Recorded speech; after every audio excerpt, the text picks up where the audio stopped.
मला असं वाटतं आहे आमच्या कॉलेजला ना लेट करंट लागलेला आहे.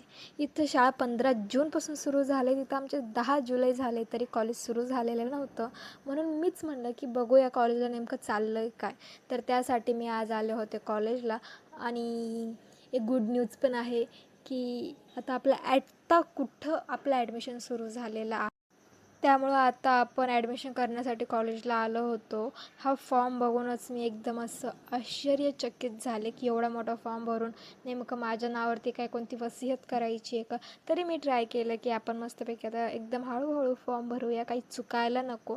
म्हणजे आता चुकलं तर इन फ्युचर प्रॉब्लेम येईल सब्जेक्टमध्ये वगैरे. म्हणजे मला कळणारही नाही मी कोणता सब्जेक्ट घेतला आणि कोणता पेपर आहे.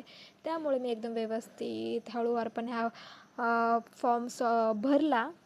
आणि त्यानंतर आपण गेलं काउंटरला. आणि एवढा पावसाचं वातावरण झालं होतं आणि एकदम भारी वाटत होतं. आणि आमचं कॉलेज तर एकदम भारी दिसत होतं ह्या वातावरणामध्ये. गर्दी बघितली तर काहीच गर्दी नव्हती.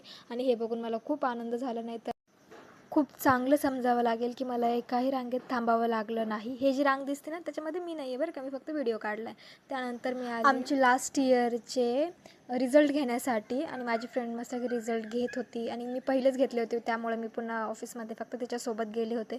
त्यानंतर मी निघले घरी जाण्यासाठी. म्हणलं एवढा पाऊस येतो आहे, मी कशी घरी जाणार, एवढं लांब भिजत जावं लागेल. त्यामुळं मी पटकन बसमध्ये बसून घेतले आणि बसमध्ये मस्त मला जागाही भेटली. आणि त्यानंतर मी आले आरामात घरी. आणि हा ब्लॉग तुम्हाला कसा वाटला नक्की सांगा. तुमचं कॉलेज केव्हा ओपन होतं आहे?